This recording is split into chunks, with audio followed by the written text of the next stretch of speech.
Hi, welcome to the channel. Today I am starting with the fourth chapter of the magic of thinking big, that is how to think big. Okay, if you are new for the channel, subscribe and press bell icon so that you will get all notification of new video upload. Don't forget to share with your friends and relatives. Let's start. Recently, I chatted with a recruitment specialist for one of the nation's largest industrial organizations. 4 months each year, she visits college campuses to recruit graduating seniors for her company's junior executive training program. The tenor for her remarks indicated she was discouraged about the attitudes of many people she talked with.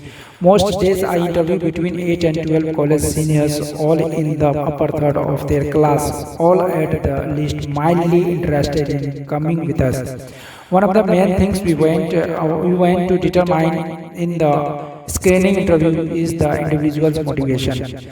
We want to find out if he or she is the kind of person who can, in a few years, direct major projects, manage a branch office or plant, or in some other way make a really substantial contribution to the company. I must say I am not too pleased with the personal objectives of most of those I talk with. You would be surprised, she went on, how many 22 years old are more interested in our retirement plan than in anything else we have to offer. A second favorite question is, will I move around a lot? Most of them seem to define the word success as synonymous with the security. Can we risk turning our company over people like that?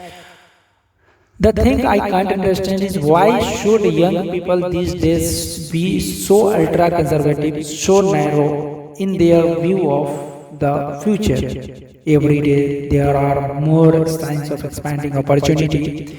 This country is making record progress in scientific and industrial development. Our population is gaining rapidly. If there ever was a time to be bullish about America, it's now. The tendency for so many people to think small means there is much less competition than you think for a very rewarding career.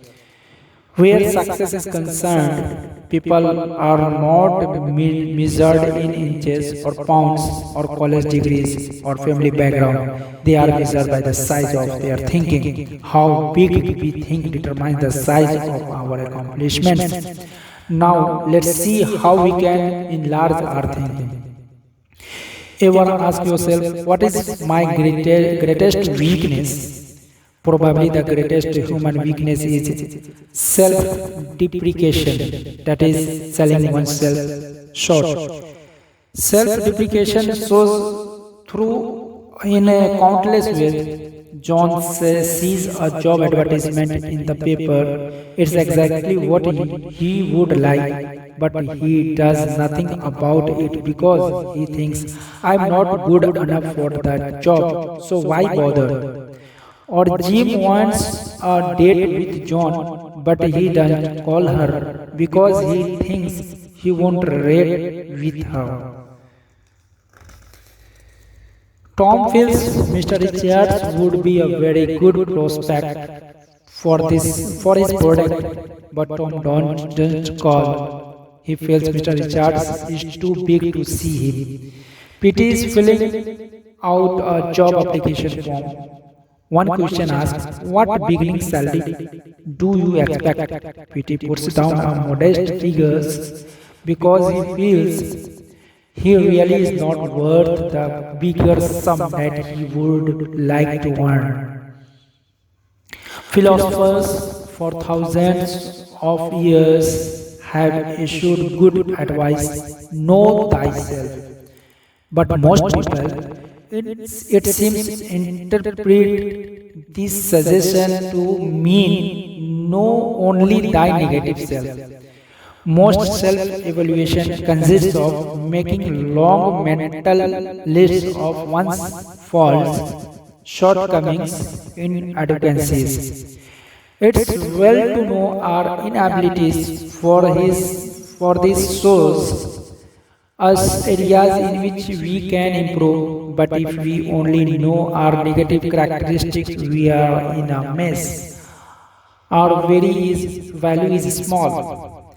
Here is an exercise to help you measure your true size. I have used it in training programs for executive and sales personnel. It works. Number one, determine your five chief assets. Invite some objective friend to help, possibly your wife, your superior, a professor, some intelligent person who will give you an honest opinion. Examples of assets frequently listed are education, experience, technical skills, appearance, well-adjusted home life, attitudes, personality, initiative.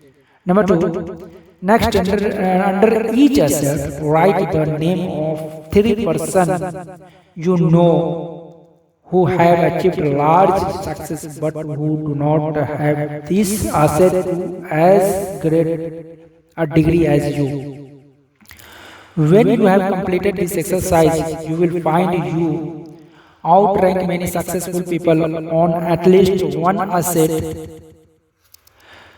That is only one conclusion you can honestly reach. You are bigger than you think. So fit your thinking to your true size. Think as big as you really are. Never, never, never sell yourself short. The person who says adamantine when in plain talk he means immovable, or says coquette when we would understand him better if he said flirt. May have a big vocabulary, but does he have a big thinker's vocabulary? Probably not. People who use difficult, high sounding words and phrases which most folks have to strain themselves to understand are inclined to be overbearing and stuffed shirts. And stuffed shirts are usually small thinkers. The important measure of person's vocabulary is not the size or the number of words he uses. Rather the thing that counts, the only thing that counts about one's vocabulary is the effect his words and phrases have on his own and others' thinking. Here is something very basic. We do not think in words and phrases. We think only in pictures and or images. Words are the raw materials of thought. When spoken or read that amazing instrument, the mind automatically converts words and phrases into mind pictures. Each word, each phrase creates a slightly different mind pictures. If someone tells you Jim bought a new split level, you see one picture. But if you were told Jim bought a new ranch house, you see another picture. The mind pictures we see are modified by the kinds of words we use to name things and describe things. Look at it this way. When you speak to write, you are in a sense a projector showing movies in the minds of others, and the pictures you create determine how you and others react. Suppose you tell a group of people, I am sorry to report we have failed. What do these people see? They see defeat and all the disappointment and grief the word failed conveys. Now, suppose you said instead, here's a new approach which I think will work. They would feel encouraged, ready to try again. Suppose you say, we face a problem. You have created a picture in the minds of others of something difficult, unpleasant to solve. Instead, say, we face a challenge, and you create a mind picture of fun, sport, something pleasant to do. Or tell a group, we incurred a big expense and people see money spent that will never return. Indeed, this is unpleasant. Instead, say we made a big investment and people see a picture of something which will return profits later on. A very pleasant sight. The point is this: big thinkers are specialists in creating positive, forward-looking, optimistic pictures in their own minds and in the minds of others. To think big, we must use words and phrases which produce big, positive mental images. In the left-hand column below are examples of phrases which create small negative depressing thoughts.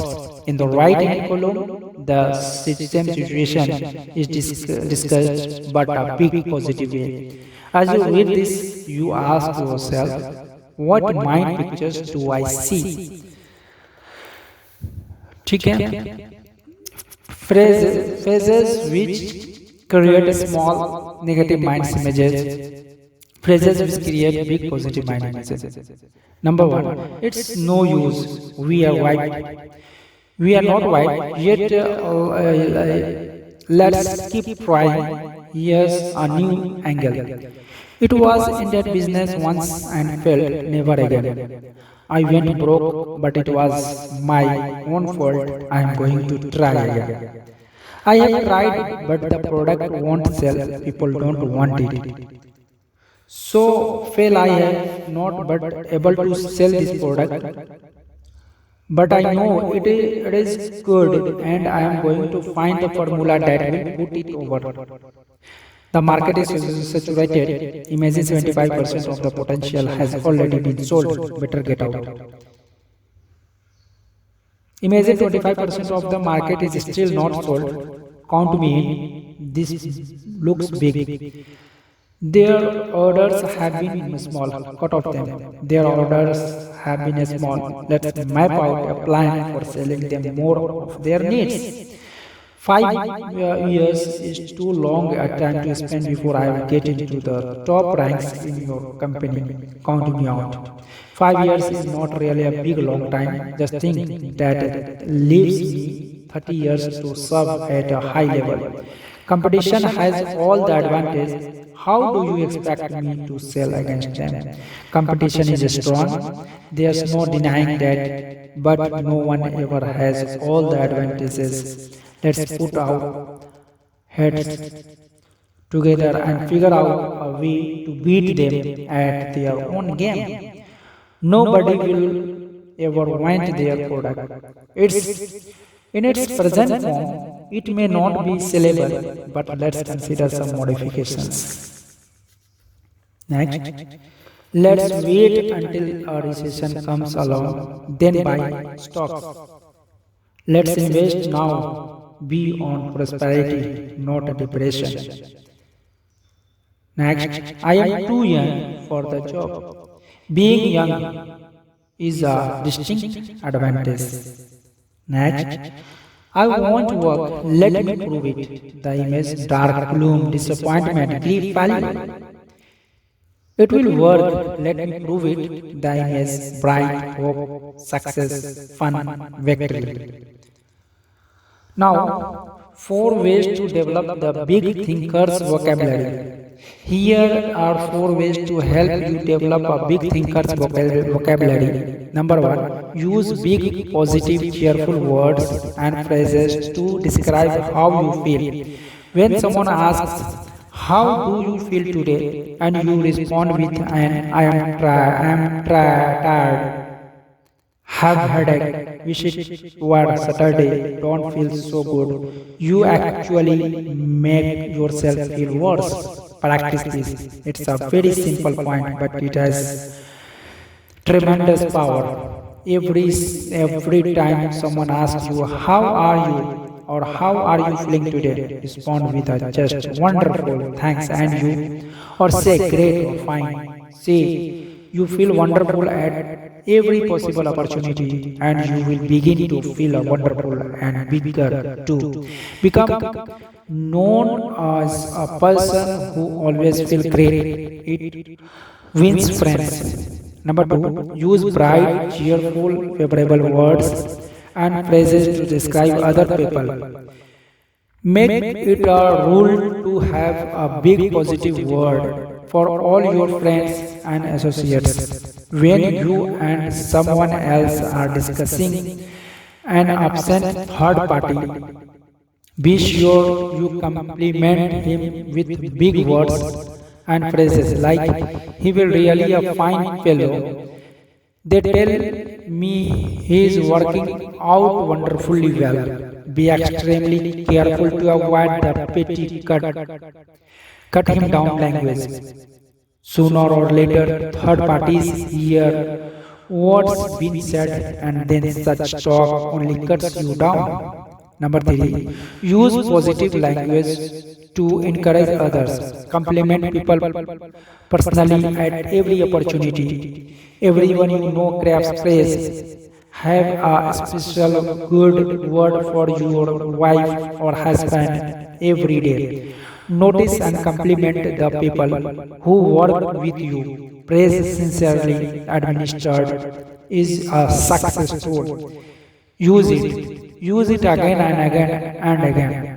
Compliment people on their appearance, their work, their achievements, their families. Number four, use positive words to outline plans to others. When people hear something like this, here is some good news. We face a genuine opportunity. Their minds start to sparkle. But when they hear something like, whether we like it or not, we have got a job to do, the mind movie is dull, boring, and they react accordingly. Promise victory and watch eyes light up. Promise victory and win support. Build castle, don't dig crabs. Thank you so much for the first day of how to think big. We will start on the second day. See what can be, not just what is. Thank you so much.